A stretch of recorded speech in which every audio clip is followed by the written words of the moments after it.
Il giallo di Cornuda, riprese tra i sentieri del Mostacin a Maser, le ricerche della 43enne ucraina scomparsa da 10 giorni. Domenica il compagno della donna si era tolto la vita. Domani in campo anche gli speleologi. Incidente d'auto a Conegliano, il 16enne in sella, una moto da enduro falciato da una vettura, il ragazzo grave in ospedale. In arrivo un dicembre di proteste per i camici bianchi, perché da 3 giorni di sciopero dei medici di base si aggiunge anche lo stop degli ospedalieri e cresce la preoccupazione tra gli utenti. Provvedimenti antidegrado e chiusura del Parco Appiani ai rifugiati che ci dormono, sicurezza al centro dei provvedimenti della giunta di Cassugana, ma la Lega attacca, troppo tardi. Furti a ripetizione negli ultimi giorni tra Carbonera e Silea, allarme tra i residenti, forse la stessa banda in azione. 2 malviventi maldestri cercano di rubare una bici Pinarello a casa della figlia della titolare dello storico negozio di Treviso, presi e arrestati. Presentato oggi a Milano il Giro d'Italia 2018, la 13ª tappa da Ferrara con arrivo a Nervesa della Battaglia, passando attraverso la Marca. Telespettatori di Antenna 3, buonasera, bentrovati. L'edizione trevigiana dei nostri telegiornali che si apre con il giallo che continua e che si dipana tra Cornuda e Maser, il giallo della 43enne ucraina scomparsa da 10 giorni, mentre il compagno si era tolto la vita domenica scorsa, un mistero con ancora molti punti oscuri. Oggi un tavolo anche in prefettura sul punto sulle ricerche. Partiranno a 360 gradi da questo parcheggio dove è stata trovata l'auto di Sofia, le ricerche. Ed è qui, vicino al valico del Forcella Moscacin, che il cellulare della 42enne ha agganciato per l'ultima volta una cella telefonica. Poi il nulla. Lei è scomparsa e il suo telefonino non ha più dato segni di vita. Qui sarà la base degli uomini del soccorso, vigili del fuoco, protezione civile, speleologi e le forze dell'ordine. Noi abbiamo già a disposizione sul campo sommozzatori, cinofili e gruppi del soccorso fluviale per fare la battuta sui vari tipi di terreno che possiamo trovare qui in questa zona che è alquanto impervia. Sul posto ci sono anche già le unità cinofile dei vigili del fuoco di Belluno con 3 cani. Sono cani da ricerca a persona, verranno impiegati adesso per andare a determinare se qualche persona dispersa in mezzo ai boschi. Le razze che abbiamo qui oggi sono un Border Collie, un Labrador Retriever e un Nova Scotia Retriever. Si cerca in un territorio vasto che va da Montebelluna, Cornuda, Maser, Possagno. Il 17 novembre è stato Daniel Pascal Albanese, il compagno 50enne, a presentare dai carabinieri la denuncia di scomparsa. Poi il 26 novembre si è impiccato, lasciando in una lettera il suo dolore per la scomparsa della donna. Ma qualche cosa non quadra agli investigatori. Gli stessi familiari di Sofia hanno chiamato dall'Ucraina attraverso il consolato per chiedere aiuto. La 42enne non si sarebbe più fatta sentire. Tutte le ipotesi rimangono in piedi. Si è allontanata e non vuole farsi trovare? Oppure è stata uccisa? Nulla viene escluso. Già dall'altro ieri è stato setacciato il territorio anche con l'ausilio degli elicotteri. Ricerche che per ora hanno dato esito negativo, ma da domani parte la ricerca imponente. Questo pomeriggio intanto in prefettura si è riunito il tavolo per mettere a punto l'operazione di ricerca e il coordinamento degli uomini. 3 paesi legati da un mistero che col passare delle ore diventa sempre più fitto: Montebelluna, dove Sofia era conosciuta, Maser, dove è stata trovata l'auto abbandonata, e Cornuda, dove la coppia viveva.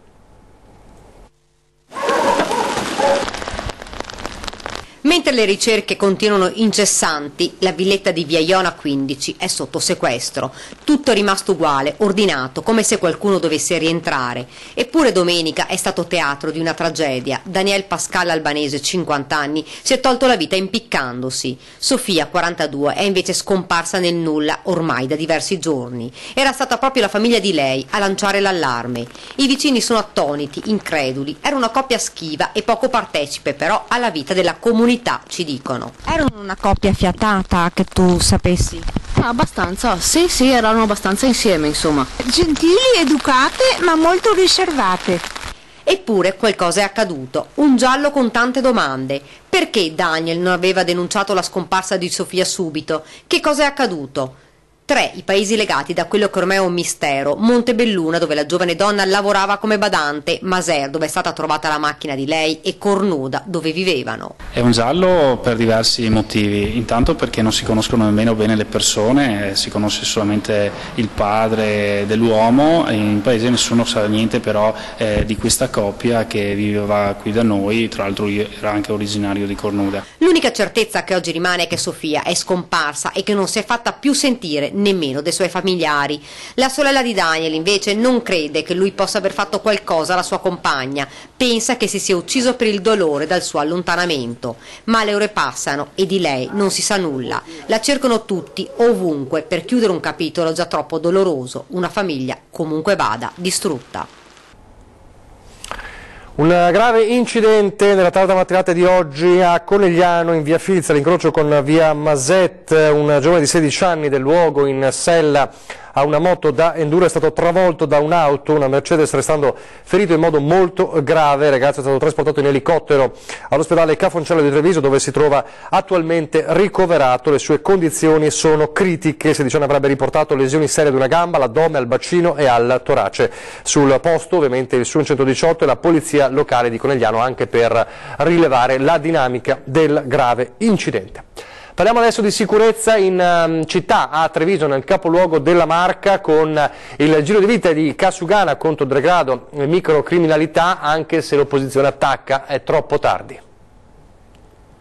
Sicurezza e decoro urbano, via libera della giunta di Cassugana all'aumento delle sanzioni da 250 euro per chi lasci in stato di abbandono edifici e vetrine, istanza partita dalla zona di Porta Altinia, e all'applicazione del cosiddetto DASPO urbano. L'introduzione di questa possibilità di allontanamento per 48 ore di soggetti che tengono dei comportamenti non legittimi, pericolosi o non decorosi rispetto ai luoghi. Qua si va dai giardini Porta Altinia, Giardini Barbisan, Riviera Margherita, delle zone identificate della città. Provvedimenti che arrivano a ridosso dell'annuncio di voler chiudere con sbarre o cancelli il parcheggio interrato della Piani, diventato da mesi il dormitorio di decine di migranti usciti dopo l'ottenimento dello status di rifugiati dalla rete dell'accoglienza. È stato trovato il posto per questi, in modo che si evitasse che dormissero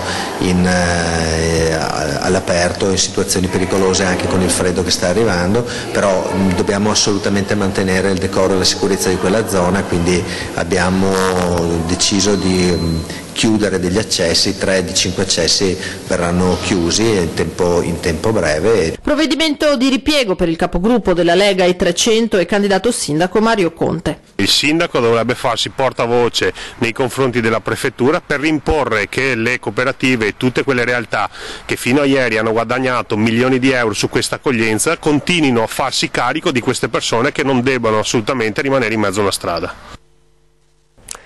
Intanto in provincia continuano i raid dei ladri, e a Treviso, in città, c'è anche qualcuno che tenta di rubare una bici di lusso, niente meno che a casa Pinarello. Il colpo poteva essere doppio: razziare una City Bike Pinarello da oltre 600 euro e farlo proprio a casa Pinarello, nello specifico l'abitazione della figlia di Carla Pinarello, Chiara, e del marito Alberto. Peccato che 2 malviventi, un 50enne friulano e un 53enne berunese, senza fissa dimora e con una sfilza di precedenti, fossero già brilli all'1 del pomeriggio, dopo aver compiuto già razzie in centro. Tanto da sottovalutare le telecamere di sorveglianza nel cortile dell'abitazione, le stesse telecamere che li hanno immortalati mentre cercavano di scappare con la 2 ruote dopo aver fatto scattare l'allarme. A bloccarli sul posto lo stesso marito di Chiara, assieme ad alcuni vicini e negozianti, per poi lasciare i 2 in mano ai carabinieri, che li hanno arrestati. Ladri maldestri, ben diversi invece da quelli che in questi giorni stanno creando non poca preoccupazione tra Carbonera e Silea. In particolare un'auto grigia che semina il panico, più volte avvistata dopo i raid. Stamane a Vascon l'ultimo colpo: rotto un cancello e una finestra e messo a soqquadro un'abitazione per svanire nel nulla, come le altre volte, sempre a Carbonera, nella vicina frazione di Mignagola. Nel bottino di questi giorni anche un'automobile. Ladri che non disdegnano nemmeno di colpire le vetture. A Cavria di Breda di Piave, furto in piazza, vittima una mamma che era andata a prendere la bimba all'asilo nel pomeriggio. Uno dei banditi, pari sulla cinquantina, è stato visto da una residente mentre sfondava il finestrino portando via la borsa dentro l'auto. Nella Marca, che ha conquistato da poco, secondo il Sole 24 Ore, un punteggio da top 5 in Italia per la sicurezza, sembra una beffa. La rabbia per questo risultato potrebbe essere ben espressa anche dalle vittime dei furti che a Silea domenica scorsa si sono visti razziare soldi e gioielli in zona Madonna della Salute. Ed ora la sanità, con 4 giorni che si preannunciano difficili dal 12 al 15 dicembre, perché alla 3 giorni di serrata degli ambulatori, confermata almeno finora dai medici di base, si aggiungerà il 12, un quarto giorno di sciopero stavolta degli ospedalieri.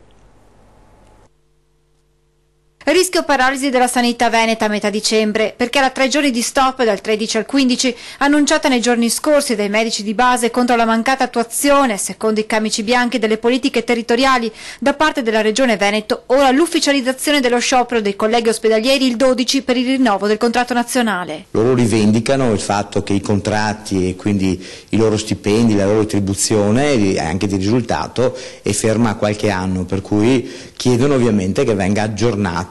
Dunque dal 12 al 15 dicembre 4 giornate di stop che preoccupano non poco i cittadini. Lo sciopero dei medici e lo sciopero nei servizi pubblici significa sempre disagio per la cittadinanza e purtroppo è come se non si riuscisse mai a sperimentare una formula nuova per dire facciamo ricadere sulla controparte il danno grave di questa nostra protesta. Qualche disagio negli ospedali sarà inevitabile, ma assicura il direttore Benazzi la salute verrà garantita. I pronti soccorsi ci saranno i medici che accolgono le persone, l'emergenza, urgenza verrà garantita e anche nei reparti comunque ci sarà un medico che garantirà la continuità e la presa in carico. Lo stop dei camici bianchi ospedalieri difficilmente sarà revocato, mentre potrebbe esserci qualche spiraglio nella trattativa tra i medici di base e la Regione Veneto. Credo che ci sia disponibilità sicuramente della Regione al 100% di mettersi intorno al tavolo e di chiudere questa cosa prima che ci sia un ulteriore sciopero. Mi pare che anche dai medici di famiglia ormai questa disponibilità sia stata ribadita. Intanto dal Tribunale del Malato la richiesta che i camici bianchi coinvolgono i cittadini nelle loro mobilitazioni.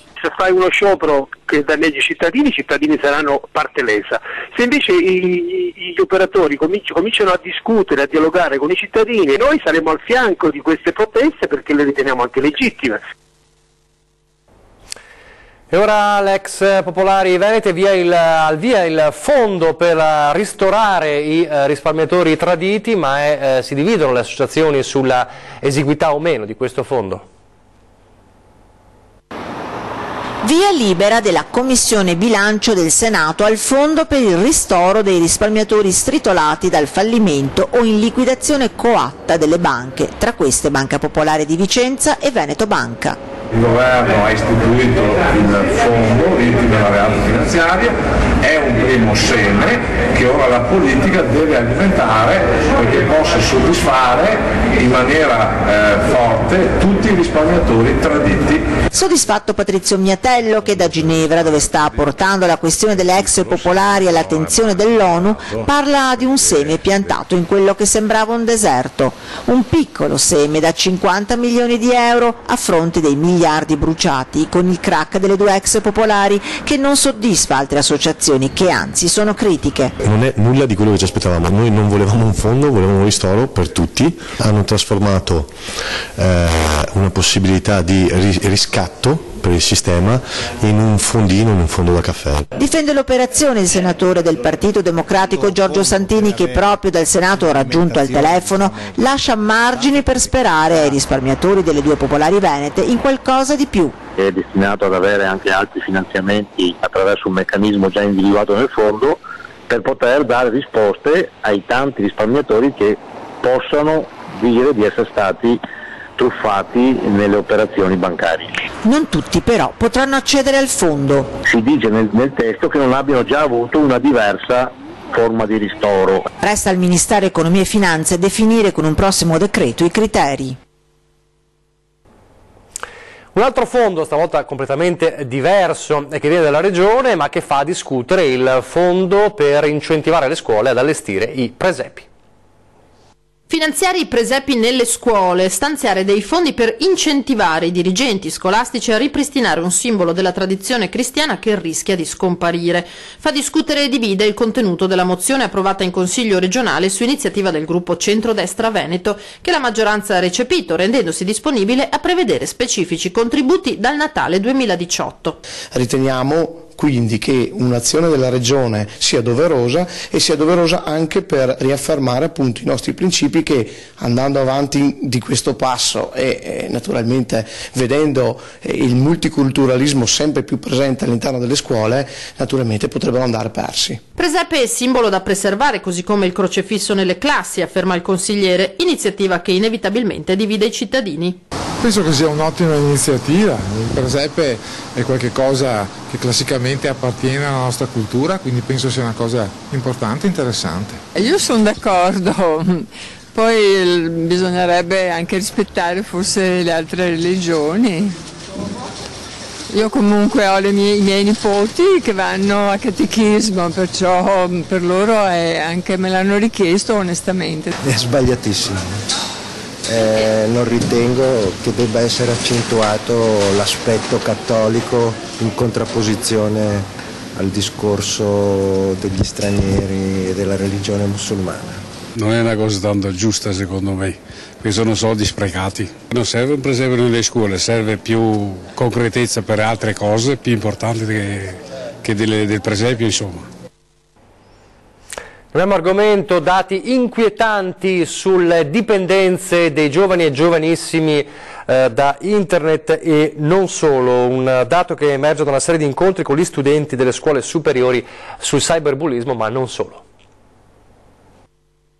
20 anni fa un ingegnere americano mandò dal suo computer un messaggio con scritto Merry Christmas al cellulare di un amico. Quello fu il primo SMS della storia ad essere inviato. Allora nessuno avrebbe pensato come 2 decenni dopo i messaggini da cellulare sarebbero diventati la nuova dipendenza delle generazioni del XXI secolo. Ragazzi che nemmeno a scuola riescono a separarsi dal telefonino, sempre più tecnologico e dalle 1000 funzioni. Proprio a scuola, durante gli incontri su cyberbullismo e legalità promossi dal Centro di Formazione Professionale Opera Montegrappa di Fonte, sono emersi dati a dir poco preoccupanti. Sono circa 197.000 messaggi inviati al mese da un ragazzo, dato che dà l'idea di quello che è l'uso smodato del cellulare da parte dei giovanissimi, che spesso inconsapevolmente non sanno quelli che sono i rischi che si nascondono dietro la navigazione in rete e ai social network. Proprio a questi strumenti sono dedicati gli incontri rivolti a circa 200 studenti delle classi prime. Molto spesso i messaggi che passano diventano così forti e a volte addirittura fuorvianti da generare in chi li ascolta, in chi li riceve, azioni drammatiche. L'obiettivo è quello di far capire ai ragazzi i pericoli legati al cyberbullismo. Vogliamo portare i ragazzi innanzitutto alla consapevolezza che quando hanno in mano un telefonino, quando scrivono una frase, molto spesso possono avere in mano un'arma. Al termine degli incontri con i ragazzi ci sarà una serata rivolta ai genitori che spesso non parlano lo stesso linguaggio tecnologico dei figli e ignorano i pericoli nei quali possono incorrere. Come adulti penso che sia importante conoscere e imparare e riuscire a intervenire in determinate dinamiche che anche a volte qua a scuola purtroppo esistono. Il volontariato trevigiano in festa nel fine settimana, ne parliamo dopo la pubblicità.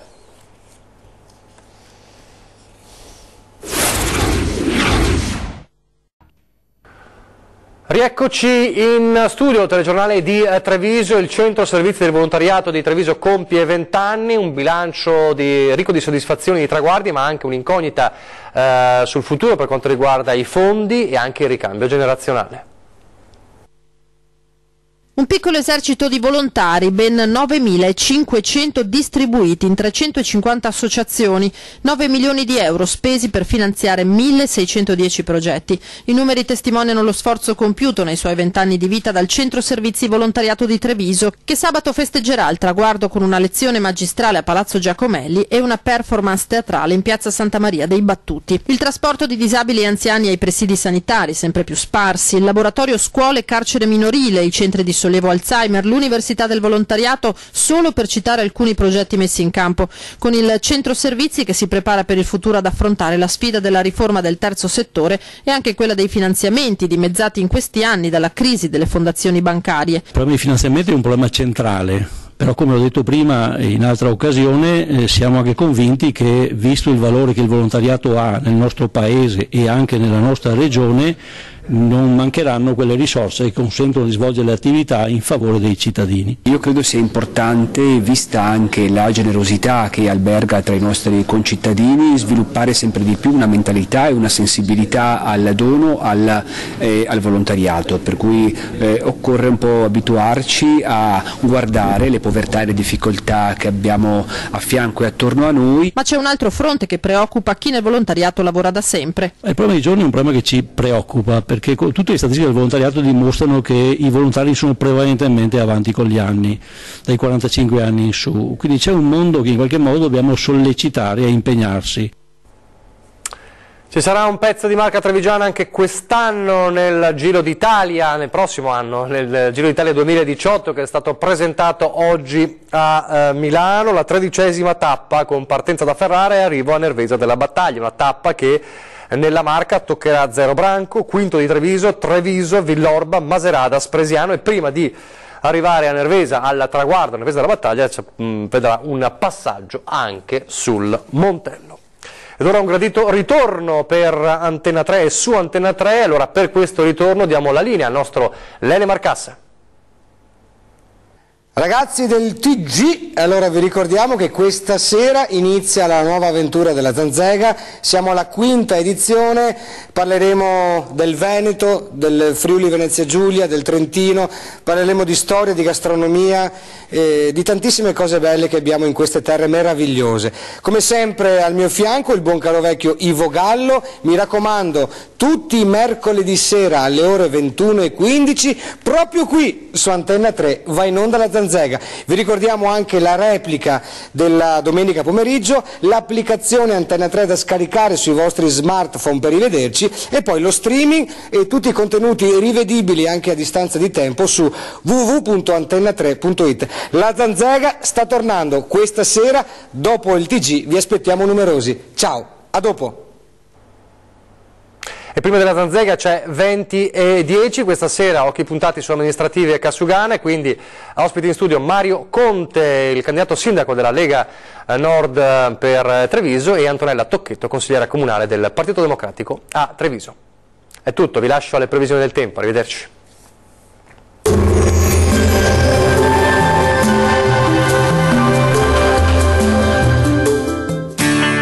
Solo il meglio dello stile e della qualità italiana nella nuova collezione del Maglificio Girardi. Da 40 anni tra tradizione e innovazione.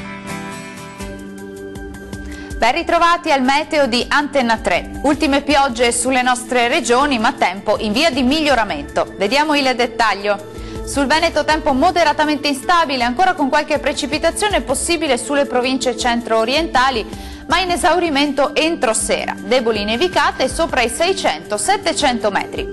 Vediamo anche le temperature, le massime saranno comprese tra 3 e 8 gradi, valori notturni attesi tra -2 e 4 gradi circa. Spostiamoci ora a vedere la situazione del Friuli Venezia Giulia. Ancora cielo spesso coperto con precipitazioni via via più diffuse sulla Venezia Giulia, piogge in esaurimento entro sera, neve sopra i 700 metri. Temperature massime comprese tra 6 e 10 gradi, valori notturni attesi tra 2 e 6 gradi circa. Concludiamo con uno sguardo alla situazione del Trentino Alto Adige, tempo in deciso miglioramento con scarse precipitazioni segnatamente sui confini esteri e sui settori più orientali, nevose anche a bassa quota. Vediamo le temperature, le massime saranno comprese tra 8 e 10 gradi, valori notturni tra 0 e 2 gradi. Il mare sarà mosso, localmente poco mosso nel Golfo di Trieste, i venti invece saranno moderati da ovest. Dal meteo di Antenna 3 per ora è tutto, grazie per l'attenzione e arrivederci al prossimo aggiornamento.